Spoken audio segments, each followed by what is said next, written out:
de saber que los hermanos y algunos pastores entre ellos estaban falleciendo por causa del COVID-19. Los hermanos me tenían al tanto. Es decir, sabía yo cuál era el estado de salud de los hermanos. Estoy hablando de una época cuando era difícil de salir y también no se recomendaba poder visitar a otras personas en esas condiciones. Algunos pastores que estaban contagiados se comunicaban conmigo y yo trataba pues de darles algún tipo de orientación con relación a lo que salía publicado en los medios de comunicación. Estoy recordando en este momento un pastor que en esos días más duros del contagio se comunicó conmigo y me dijo, tengo el virus. Y luego pasaron un par de días y me dijo, me siento peor. Y llegó un momento cuando él estaba prácticamente ahogándose ya, muy mal. Y a mí lo único que se me ocurrió fue lo que yo había leído en algunos medios. Y entonces le dije, hermano, trate de colocarse boca abajo, dése vuelta. Y el hermano lo hizo. Y esa fue la primera noche que él pudo dormir. Toda la noche durmió boca abajo. Y eso le ayudó mucho. Entonces al día siguiente, claro, él estaba mal todavía, pero había sobrevivido la noche en la que él pensó que era su última noche.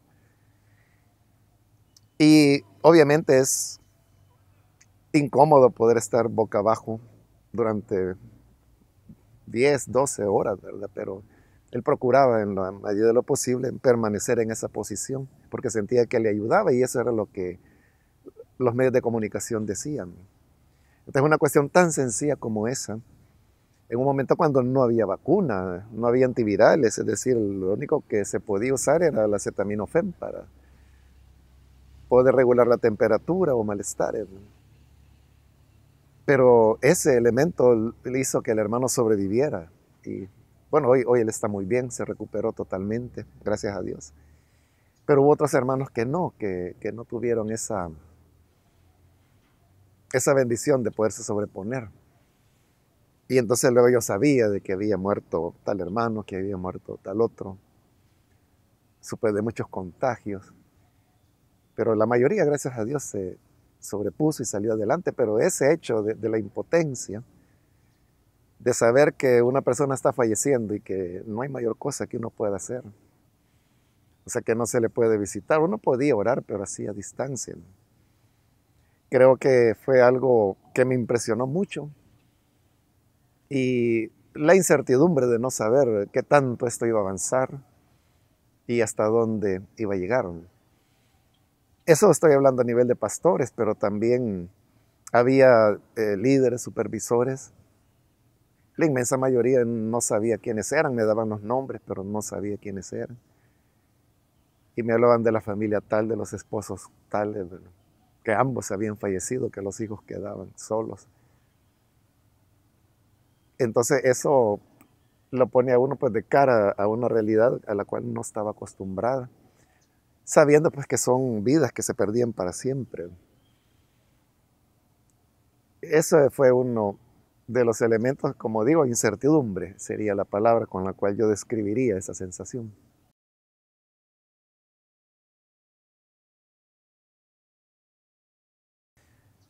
El pastor es una persona que está para dar esperanza y lo está haciendo todo el tiempo. Y eso es lo que yo trataba. A veces me tocaba hablar con hijos de pastores cuyos padres pues estaban muy mal. Y entonces yo les decía, con la ayuda de Dios va a salir bien, dentro de lo poco que se podía hacer, ¿verdad? Hagan aquí, hagan allá. Pero como uno se aprende el patrón de cómo el virus va operando, la sintomatología que se va presentando y cómo la persona pues vaya acercándose al nivel de asfixia. Entonces era una cuestión de por un lado estar alentando a la familia, animándoles a tener esperanza, pero por el otro la mente le estaba diciendo a uno, él ya está en una etapa aguda, y volver de ahí, o sea, a medida que se va avanzando en etapas, cada vez más difícil el poder regresar.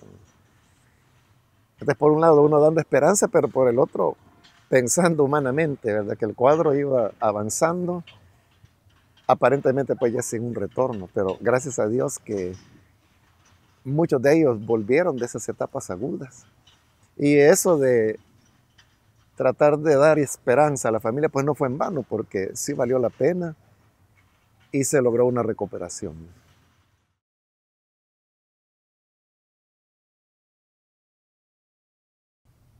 La idea que muchos cristianos tienen de que son inmunes es un error definitivamente, porque el Evangelio pues no le garantiza inmunidad a nadie.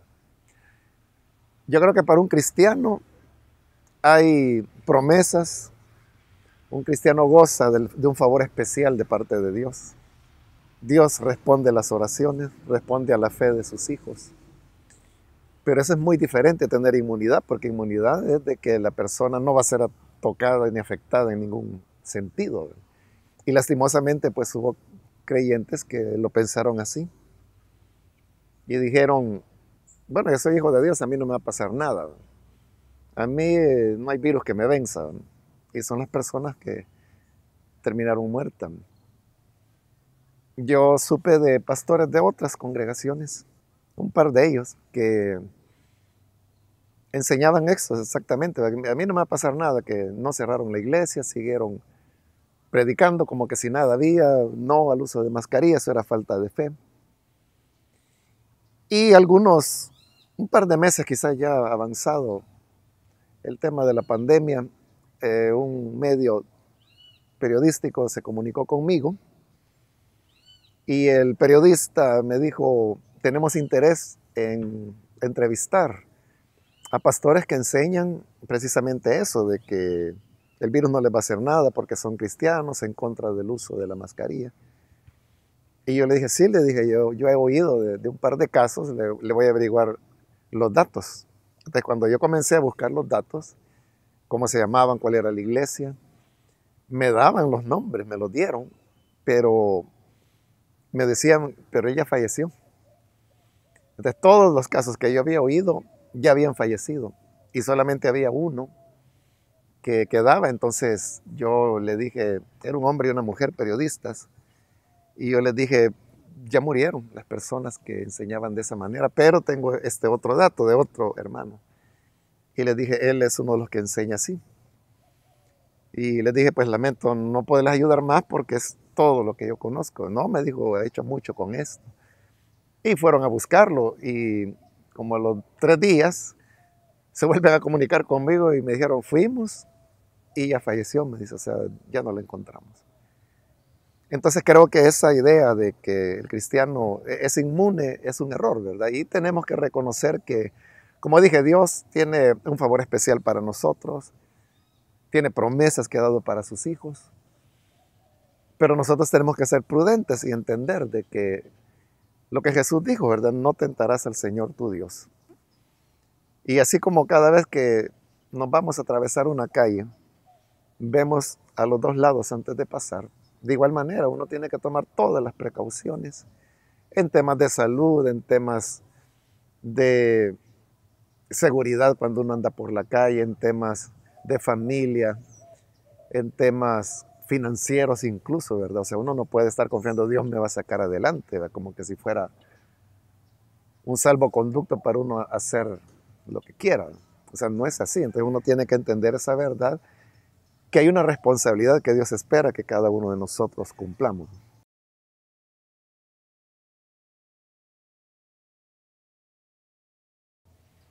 No hay duda que la pandemia supuso un retroceso para la obra, para las iglesias, en todos los aspectos, un retroceso en asistencia, un retroceso en colaboradores, sean diáconos, diaconisas o cualquier persona que tenía un rol de responsabilidad dentro de la iglesia.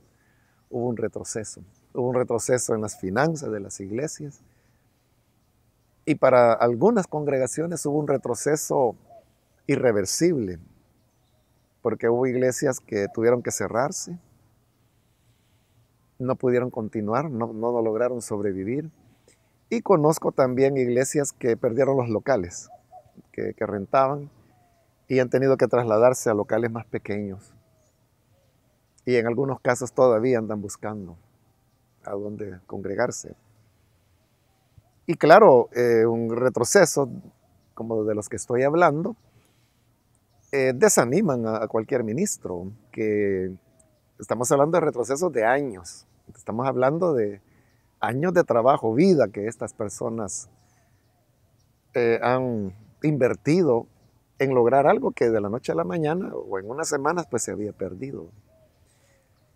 Sí, hay hermanos pastores que se han sentido desanimados, algunos preguntándose, ¿seré yo quien tiene la culpa, verdad? ¿Habré hecho algo mal? ¿Habré pecado, Señor? Y por eso yo creo que es importante entender que se trata de un fenómeno mundial y no solo de una u otra iglesia, sino que es un fenómeno en todo el mundo. Sin embargo, yo veo en la mayor parte de los pastores un espíritu de lucha, de decir vamos a trabajar, vamos a recuperarlo. Esos, digamos, son los más entusiastas, aquellos que dicen ya se reabrió, ya vamos a reconquistar. Otros son un poco más prudentes, dicen, pero ¿cuánto tiempo nos va a tomar eso? Y es una pregunta que uno no puede responder porque pudiera ser que tomara años o que Dios hiciera algo especial, sobrenatural. Y ahí es donde viene el tema de aprender las lecciones de la pandemia. Porque si esas lecciones se aprendieron, pueden ser claves que antes no teníamos y que nos pueden ayudar a hacer un trabajo más efectivo ahora.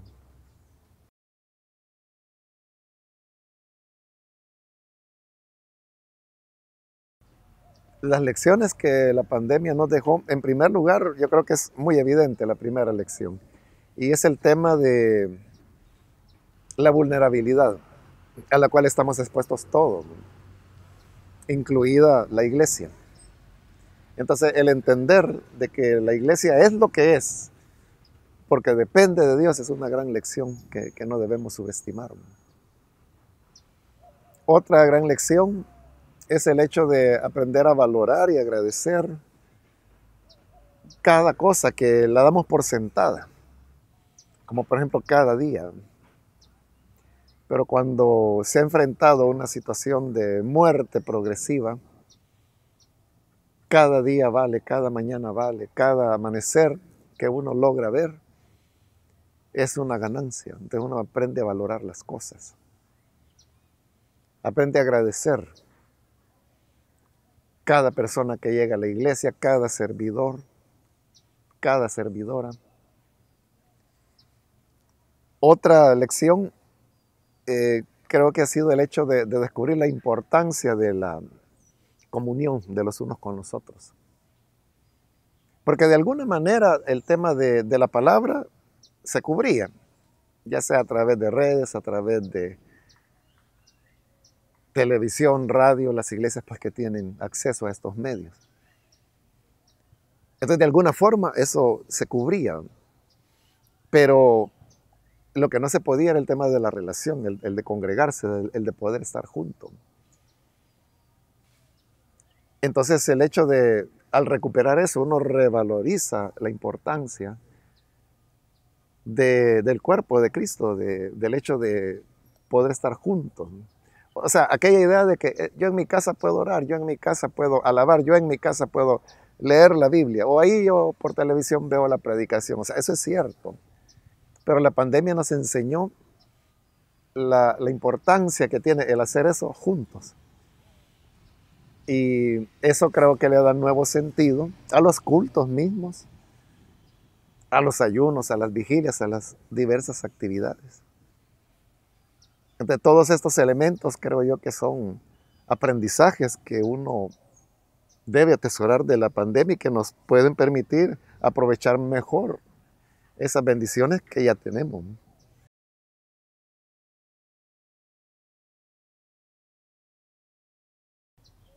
Las deserciones que se dieron durante la pandemia han llevado a la pregunta, ¿qué pasó? ¿Qué pasó con estos cristianos? Y en la búsqueda de respuestas, uno llega a la conclusión de que lo que faltó fue un compromiso genuino con el Señor, porque una persona comprometida con Jesús y con su evangelio podrá afrontar dificultades, podrá ausentarse de la iglesia por meses o por años, pero su fe todavía va a permanecer firme. Pero lo que ocurrió en la pandemia es de que con unas pocas semanas que los edificios estuvieron cerrados, que dejamos de vernos,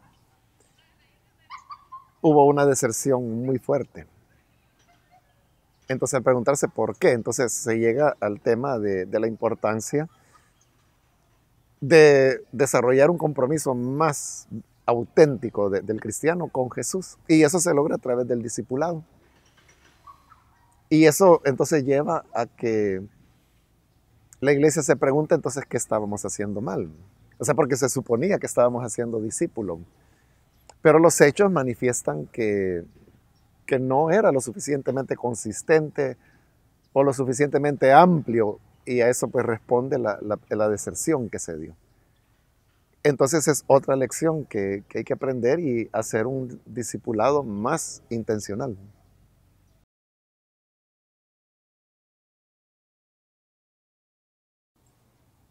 Hace unos años se realizó un estudio privado en algunas iglesias en El Salvador, y una de ellas fue el IM. Y la universidad, que es una universidad estadounidense, la que ordenó el estudio, tuvo la bondad de enviármelo. Yo lo tengo completo.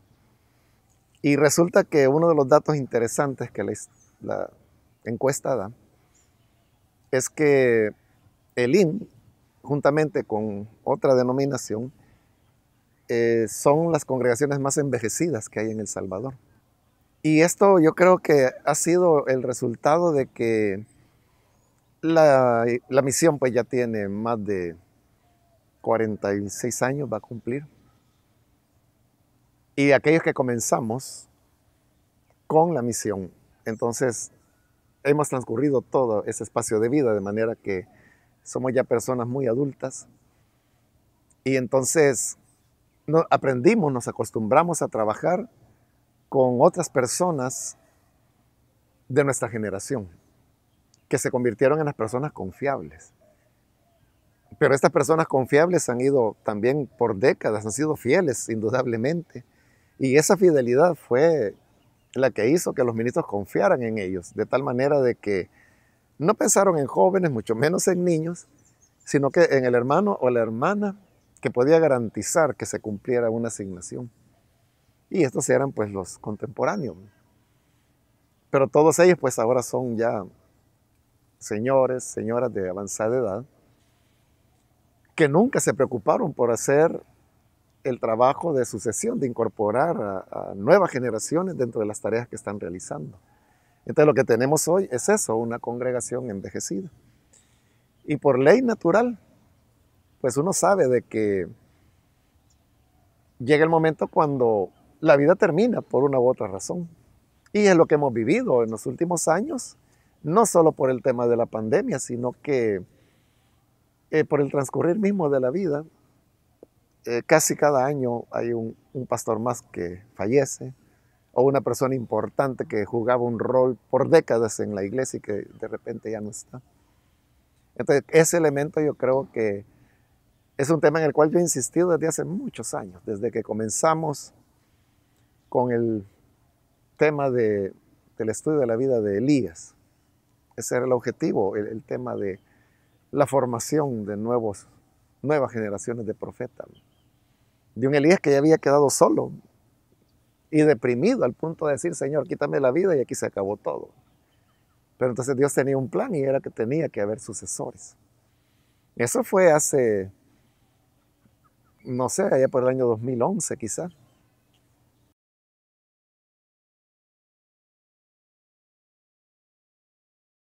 Ese tema de la sucesión es un tema en el que yo he estado insistiendo desde hace ya cerca de 20 años.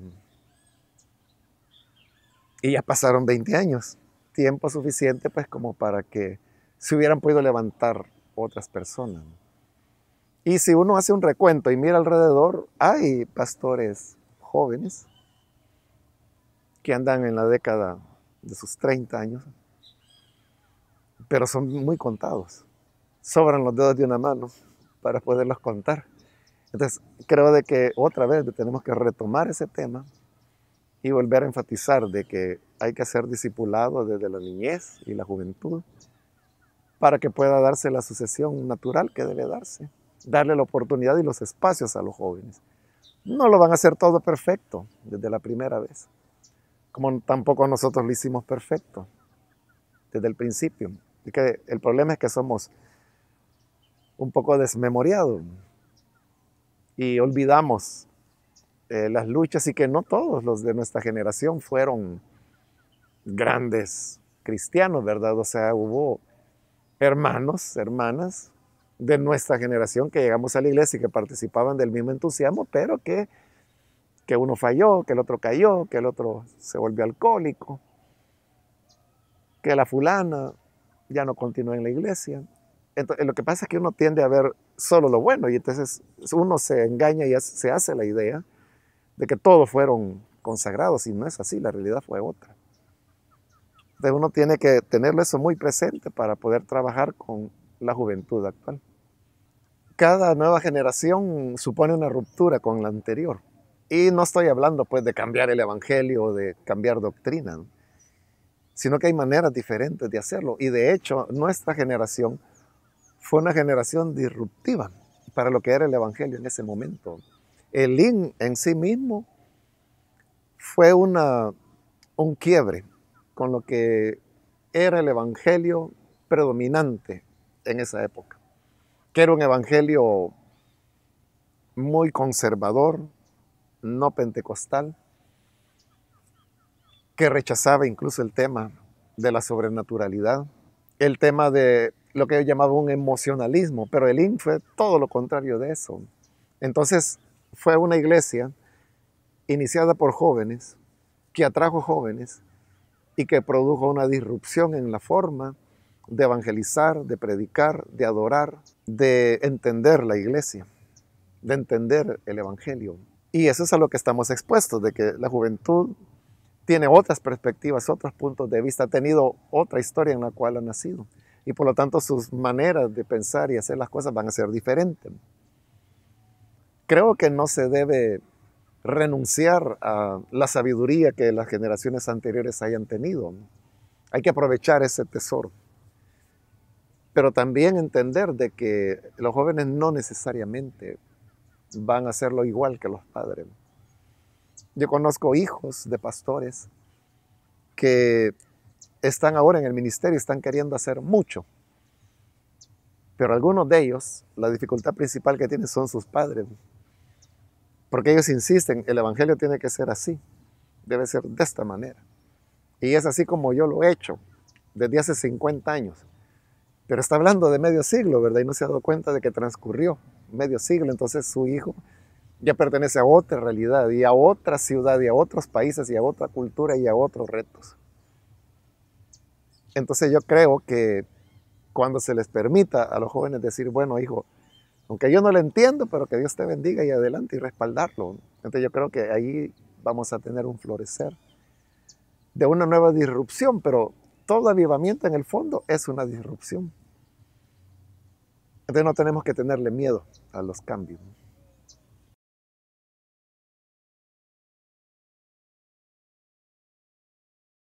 En la medida que se suceden los retiros y los pastores vienen y escuchan, yo creo que sí se va produciendo una comprensión, un cambio. Van entendiendo los hermanos las maneras o los énfasis que hay que poner en la obra.